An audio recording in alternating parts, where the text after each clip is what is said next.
Yo, it's a scene for Step to the Howling Wind. No, we're at the Apocalypse joint. You know what? You love it. Here we are. So Emil, the alpha of the Sept, goes and knocks on Bryce's door. Knock, knock, knock. Morning.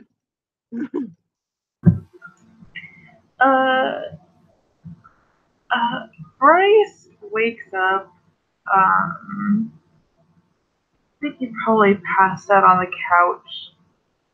And he throws on some sort of t-shirt lying around. You know, maybe he throws a couple beer cans or whatnot into like a garbage somewhere in his tiny home. Emil can hear the clamor that he's making on his way to answer the door. Wow.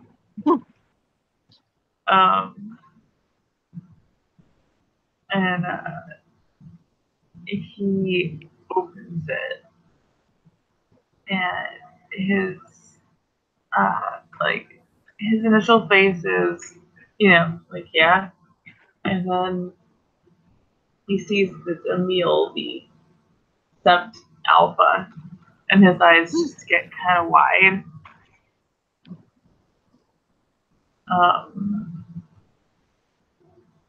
So he goes to one knee and exposes his throat.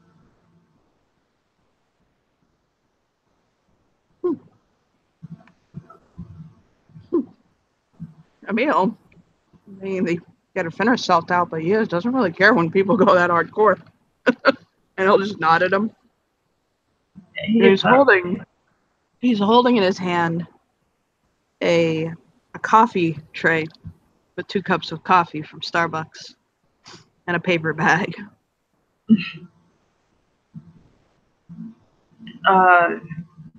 Hey, yeah. Come in, of course. He's wearing a suit, by the way. He normally does. So, Bryce's tiny home's a little bit of a mess. There are some papers strewn about that Bryce very quickly picks up. And stacks and then sets underneath something.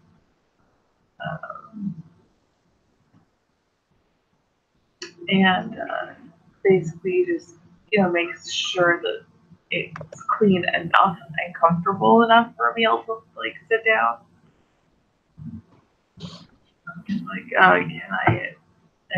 I'd offer to get you something to drink, but you already brought coffee. He'll nod and pass one to him. I didn't know how you took it, so I added a bit of cream and sugar. Bryce nodded. Those. Yeah. Hey, as long as it's not twice brewed watery crap, I'm good with it. He'll pull out a Danish and pass it over to him. Nom nom nom. Bryce looks at the Danish and he looks at the coffee. And it's pretty easy to see. He has no idea what is going on or what this is about. He's just trying to be as polite as possible.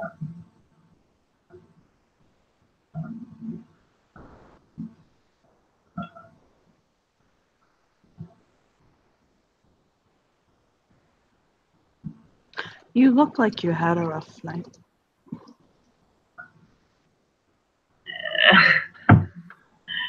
Yeah, just a little bit of a slob. Sorry. There is a famous chef. Very, very popular. He's on television. His name is Maurice Rose. He has a blog and a TV show. Goes all over the world. I'm sure you've heard of him. Yeah, I think I have. Probably. Yeah, he's really well known for being a reformed drug addict, things like that. That's my twin. We're twins. So I know what it looks like when someone isn't doing too well. It's alright, you don't gotta worry about me. I have to worry about everybody on this ship and the Alpha, regardless of whether you're in crisis or not. I'm not going to assume or judge whether you are or aren't. It's not my place. But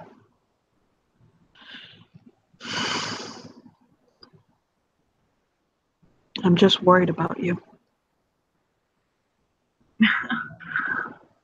I don't understand why.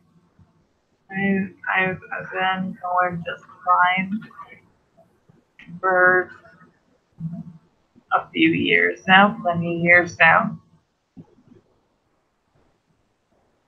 You know, I mean,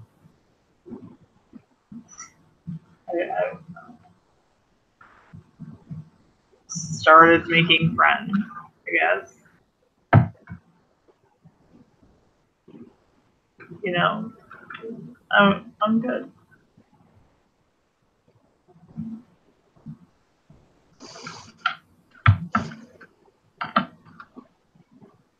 And then I think about the amount of cans I heard you throw away as I waited. You got me. I do enjoy drinking. So do I. Unfortunately, it doesn't agree with me, and when I drink, I turn into a violent person. Bryce just sort of swallows. I think I spent a year, maybe 2, completely drunk after my wife died. You see, I was married for quite some time. And she was the love of my life. When she was killed by spirals, pregnant with our son. God, I can't even begin to thank what gods I can that our son didn't die. And after she died, because I couldn't crawl into the coffin with her, I guess I crawled into the bottle and took my brother pulling me back out. I think it's just easier to live there, you know, instead of out in a world where you hurt so much. Or not even hurt sometimes, just shrug.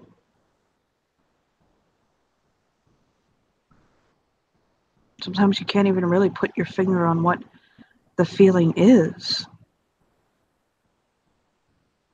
You just hate it. Or you hate yourself that much, I guess.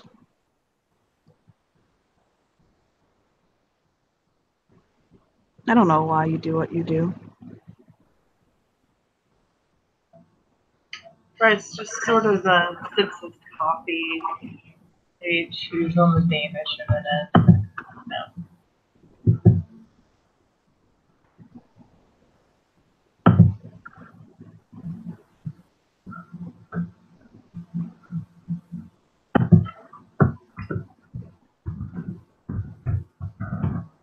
And I'm not here to fix you, Bryce. That's not what I'm here for.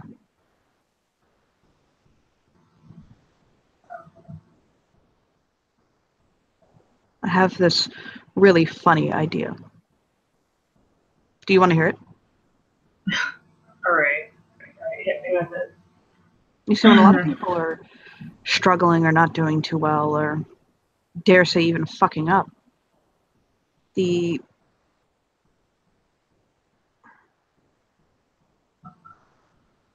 common thing to do to them is to chastise them, discipline, come down on them, be hard with them, push them away, judge them. Can we agree to that? Sure. I mean, I guess I've seen it. Well, that's not what I do.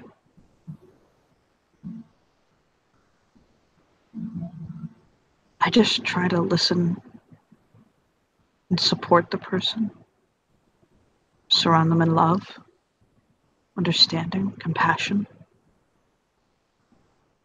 My tribe, I'm a Fenrir, and my tribe talks about always doing the hardest thing. Where you could take one step, take two.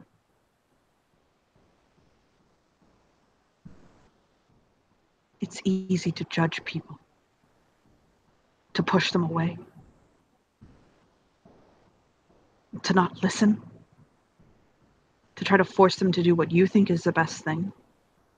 It is so much harder to display compassion. Empathize, listen.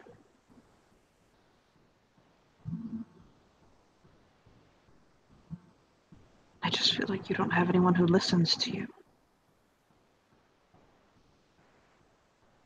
Well, I don't really have that much to talk about. Yeah, you do. You may not be ready to talk about it, or you may not trust me enough to talk about it. But you do.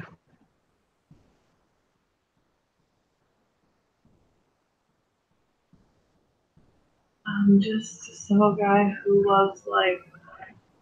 Loving life. Trying to be, I don't know, something that resembles stable for the first time in a long time. I don't know.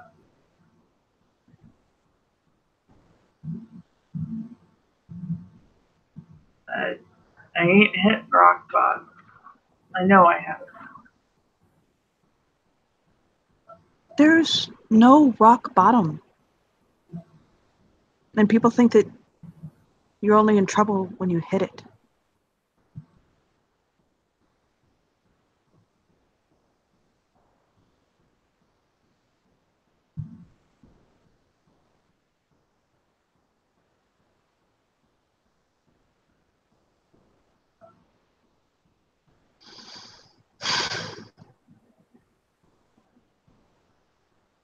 I don't know what to say.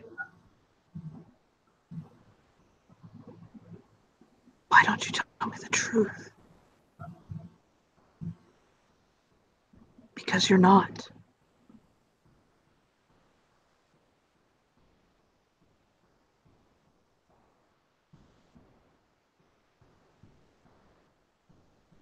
Or tell me you're not comfortable enough to yet. That your mind's just not there, or you don't know me well enough. Please don't tell me you're loving life. I know what it looks like when somebody is loving life. You may not be hating it. You may not be clawing at rock bottom and digging yourself deeper.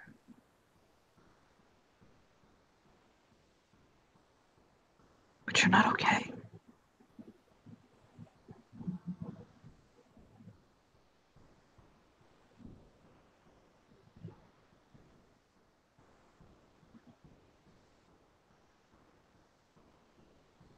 I know you don't know me that long.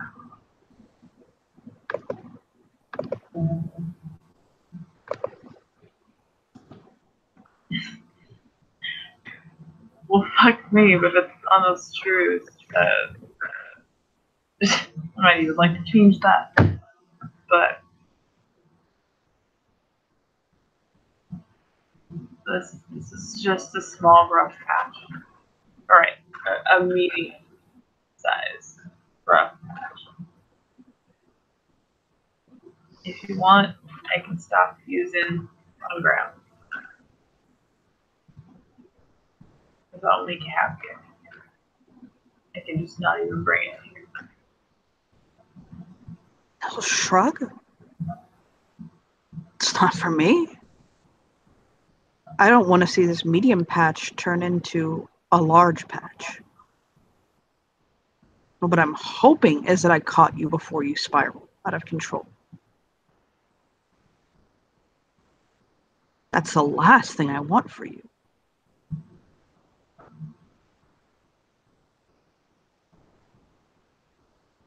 I appreciate that.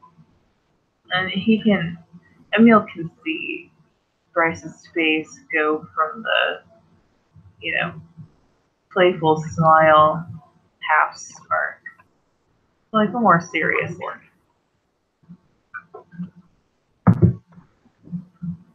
He'll sip his coffee.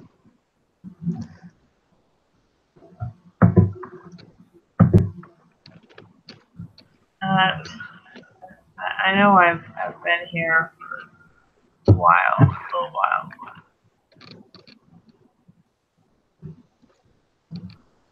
But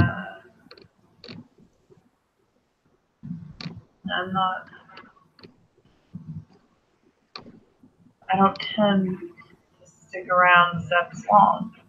And it's not always my choice. Why is that?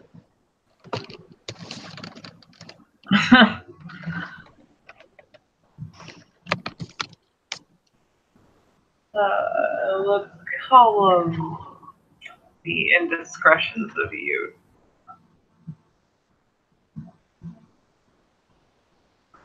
I'm too familiar with young Garou who get a little lost in themselves. Oh, it wasn't getting lost in myself that was the problem. It was getting lost in a couple of other women. He's sort of just like smoothing over the couple. And oh my! And he doesn't know whether to say a couple or several or a few. Well, sip his coffee and say I may have had that problem myself when I was younger.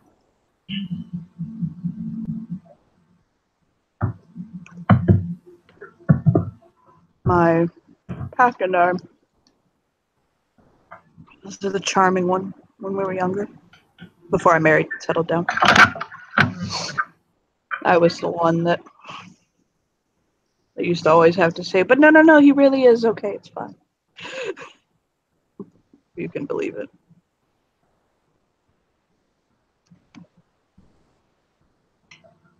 So I see you speaking from experience. I'll sip his coffee. I used to be a ballet dancer when I was younger. I still dance, but I used to professionally dance, go on tour, everything, so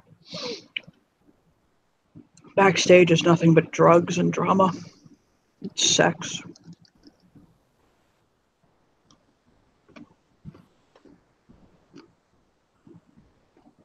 I mean, most of life are those things.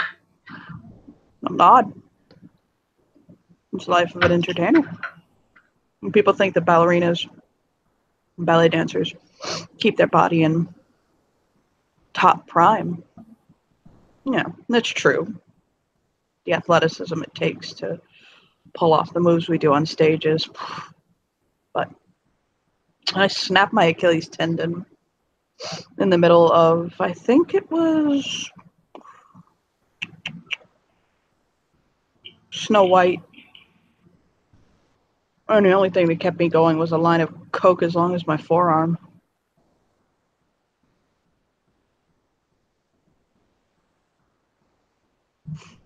He raises his eyebrows, sort of chuckles at that, but doesn't really say anything. Yeah, you really didn't expect that, did he? Nope. No, that was our lives. We'd practice for hours every day, smoke weed, do shows, go out afterwards, get drunk, blow lines like we were in the Alpine foothills skiing, pair off, fuck, do it all again the next day. And I met my wife.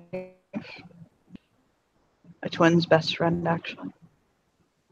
She hated me. Oh my God, she hated me. Oh, Mundo, she hated me. She thought I was arrogant. She thought I was obnoxious, cruel, condescending. I thought she had good judgment. You laughed. When I was younger, I suffered from testosterone toxicity.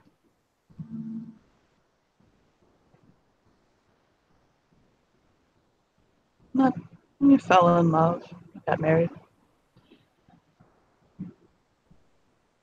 Once I started having kids, I don't know. It's like once I had someone to live for outside of myself, you know, and put things into perspective. It wasn't just about myself, I guess. I'll shrug. It just helped to turn me around. Now I only do cocaine on bank holidays.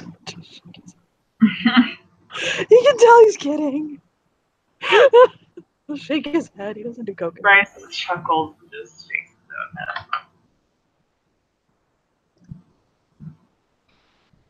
No. I stopped doing drugs years ago. Now all I do is smoke weed every once in a while and a little bit of alcohol here and there. I had to. As I got older, I just found it affects me differently.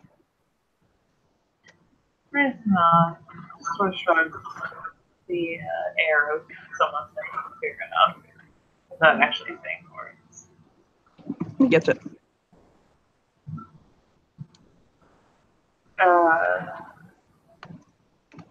The black kitten is set up in a sort of like a windowsill seat thing. It hangs on the windowsill and it's got like a little thingy on it, a little dangly toy that hangs from it underneath. Thought it was a kitten's curled up now. Gets them upset. That's violent. I forgot where you got the kitten from. You? No winking him.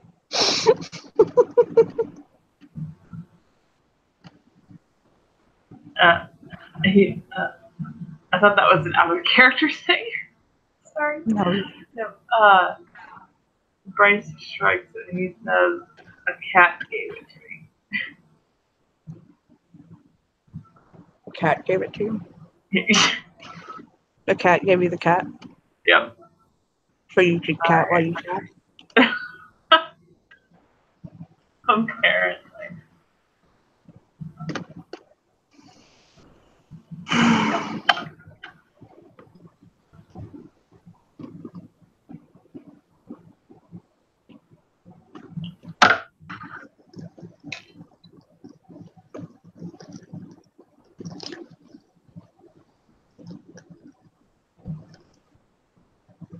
He's just watching him quietly.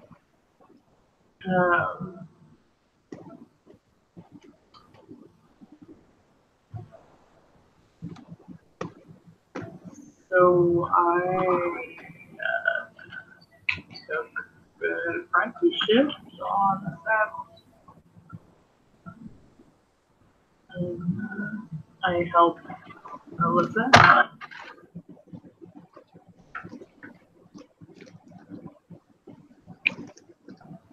Is it satisfying? I'm learning a lot. I worry for her. Getting my ass up at 6 a.m. Oh, 4 a.m. Something else. You're worried about Allie? Hold on.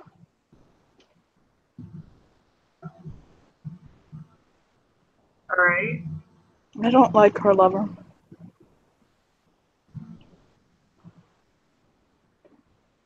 The only reason I even accept him into this sept is because he's my packmate's grandson. And if it weren't for that, I would have kicked him out a long time ago.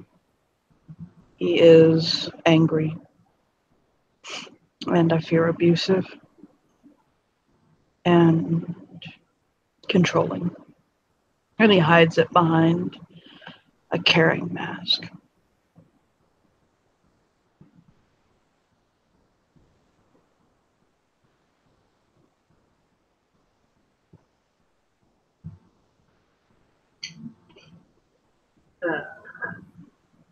Well, I can ask about stuff next time I did.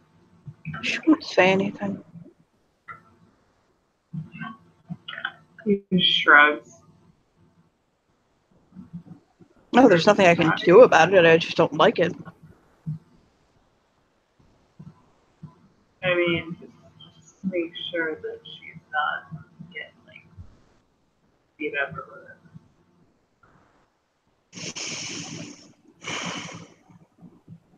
I don't know, to be honest.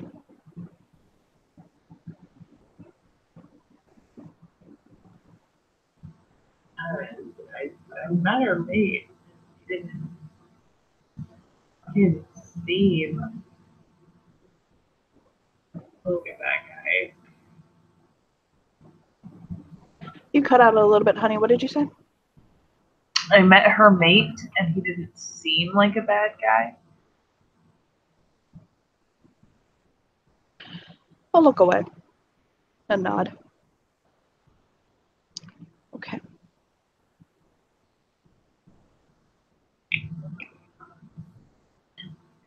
I know that people aren't always the way that they seem. I get it. I just, I don't know, man. I'm just trying to help.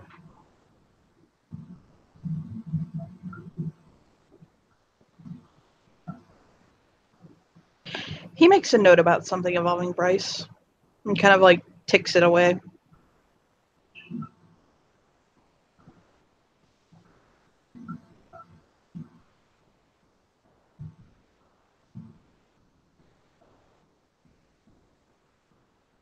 Bryce sort of just looks at it and sips his coffee again.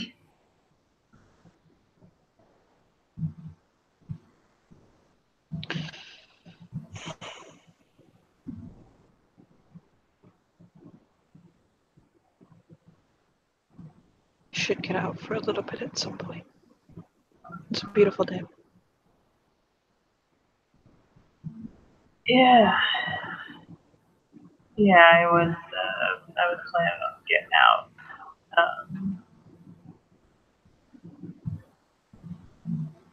And I got out yesterday.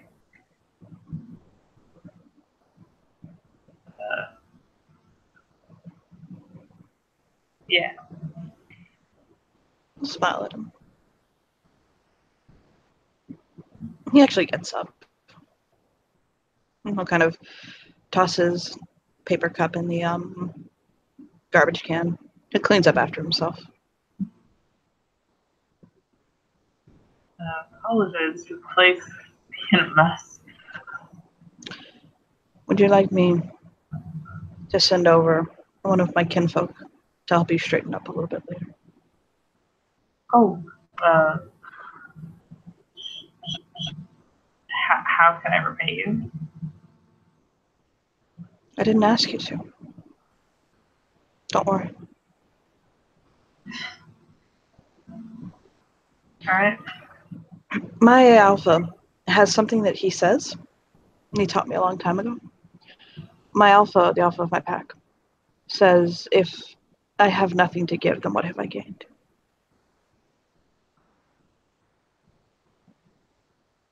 It's essentially his personal mantra in life.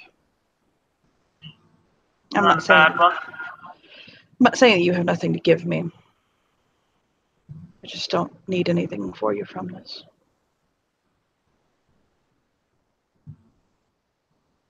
All right. Then, thanks.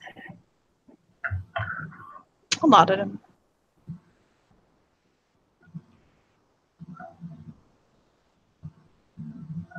Appreciate you stopping by. Of course. Do you need anything else before I go?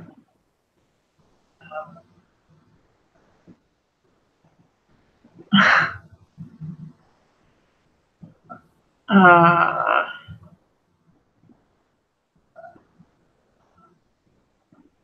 I'm good. It's fine.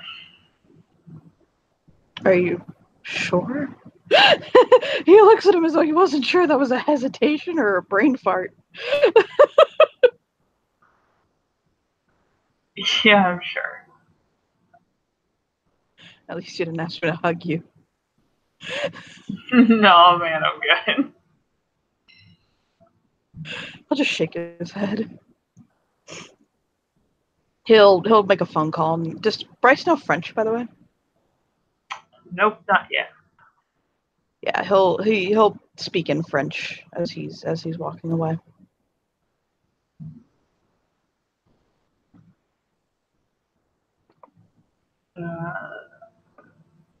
Bryce's door and sort of just like sits there and breathes for a minute before pulling out his laptop and doing a little research. Oh, what's he doing research on?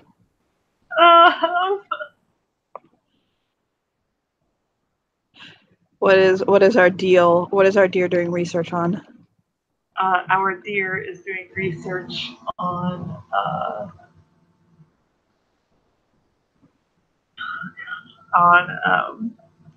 how to apologize for being an absent dick.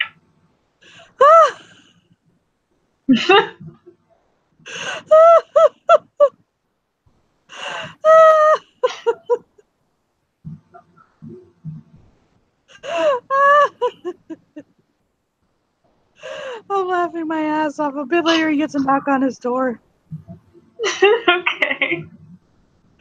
He gets like a soft knock on his door.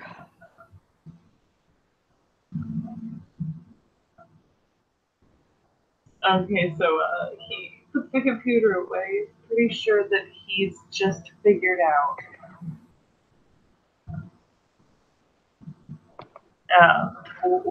what to do about this. He goes to the door, sort of buttering under his breath. So many visitors today.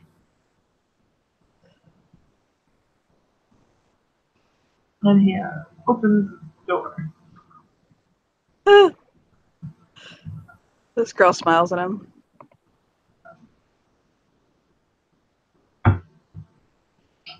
Hi. She'll smile. Hi. Hey. she's got like a bucket in her hands that has stuff in it. My uncle sent me. Oh, okay. Sorry, who's your uncle? Emil? Oh, okay. He asked me to help you get your house straight. Oh, yeah. Go ahead. Come in. She just looks at him quizzically like, you came, bruh? He had this look like this sort of just caught him off guard that it happened so quickly. Yeah. She'll come in and she's like, oh wow. Okay. And she'll roll her sleeves up. And she'll say, okay, this is what I want you to do. Anything you don't want me to touch or pick up. And she'll hand him like a box. Put in here, okay? All right. So she'll take a trash bag and she'll start picking up like the actual trash that's around. Like there's no way to like confuse this. He actually goes upstairs and takes down this really, really small case that's like locked and puts it in the box. And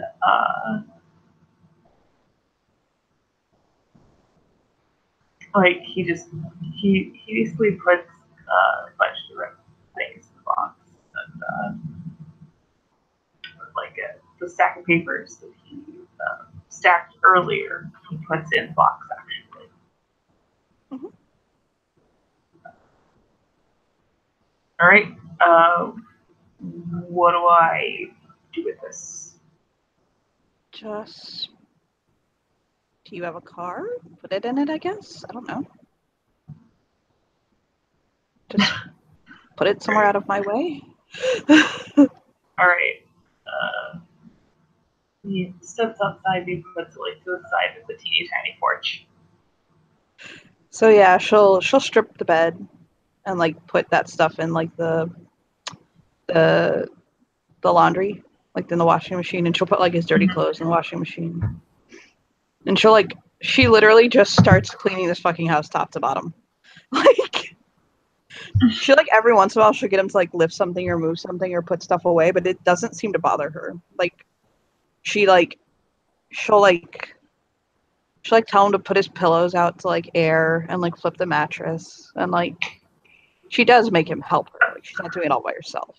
Yeah, and he's willing to help. Like he's definitely not just wanting to stand there like an idiot. She'll like clean out his fridge. If she does it, There's a go on. Chinese there. She'll blink in there, and then she'll be like, "I'm gonna go get lunch. I'll be back." And so she comes back and puts food in the fridge, and she brings lunch back. There's pizza. So she'll eat pizza, and then she'll just start cleaning, like again, like literally top to bottom. Like holy shit! Whoa. And then she'll like fold and like put all of his clothes away and hang them, and like remake his bed. And like after everything is essentially like spotless, she'll kind of like let out like a long breath, like okay. Then she'll kind of like wipe her brow. I really appreciate that. Do you want something to drink or?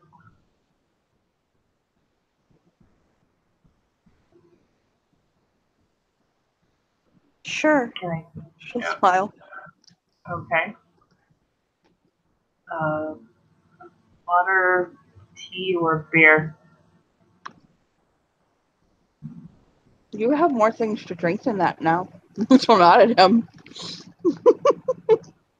He raises his eyebrow. He goes to the fridge. He's like, she like stocked that fucking fridge.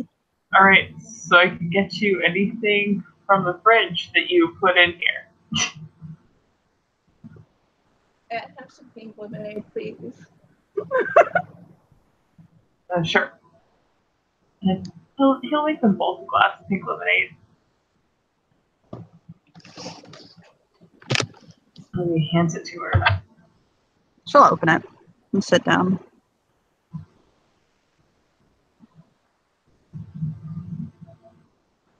So, do this sort of thing for me a lot? Not really. Just I like to and know how to clean them up.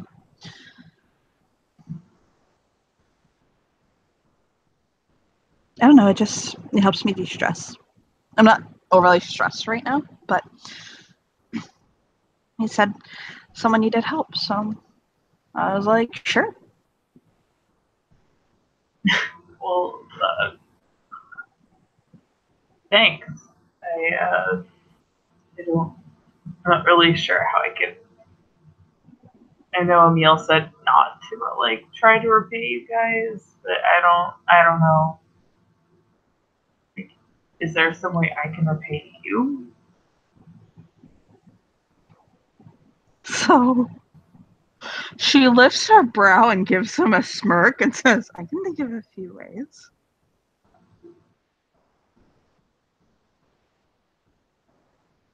He lifts his brow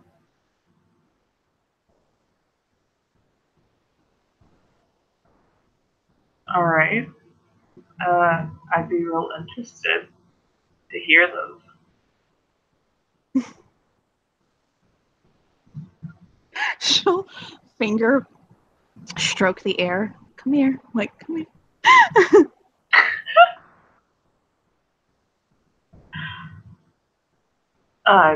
He goes to her.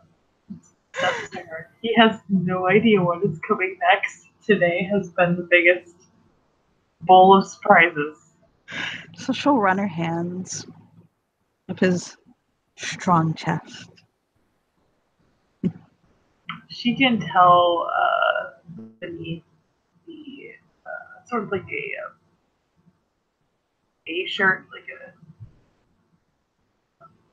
like a tank top, and she can see that underneath he's very much tattooed, like almost everywhere. He just has Like a lot of tattoos. Yeah, she'll kind of run her hand up his chest, then up his neck, and scratch the hair at the back of his head.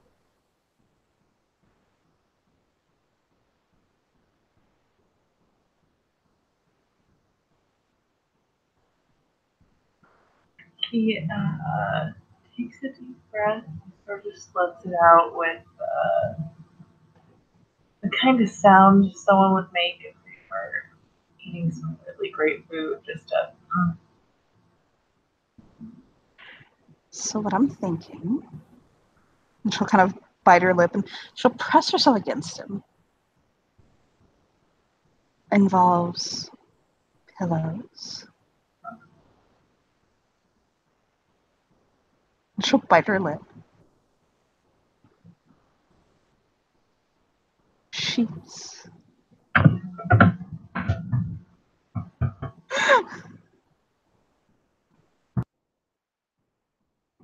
She's actually not short, by the way. How tall is Bryce?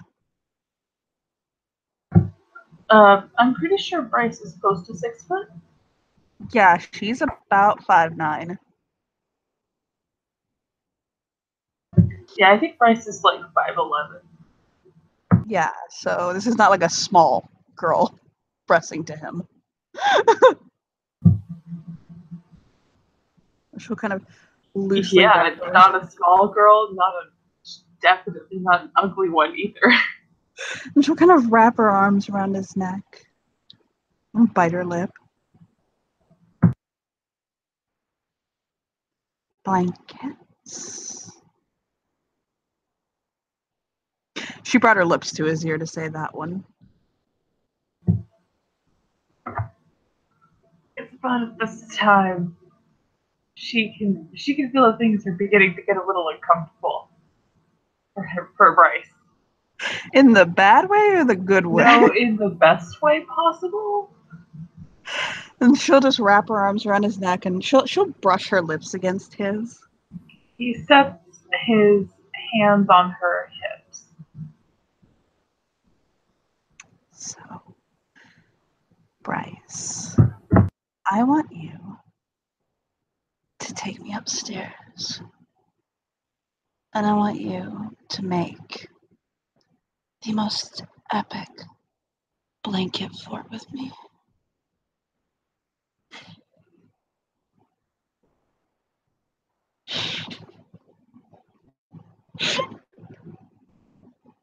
And she nibbles his earlobe.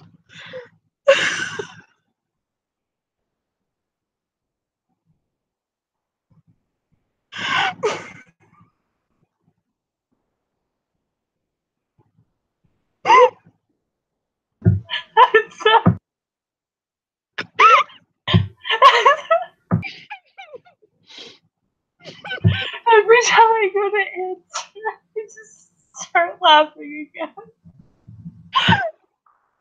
And she purrs in his ear.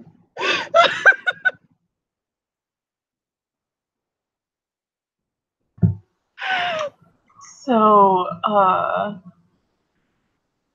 Bryce raises his eyebrows quickly, like just a little, and then scoops her up and carries her upstairs. She says, giggles. "We're gonna make the most epic blanket fort." And he sort of gets close to her ear and whispers, "Ever."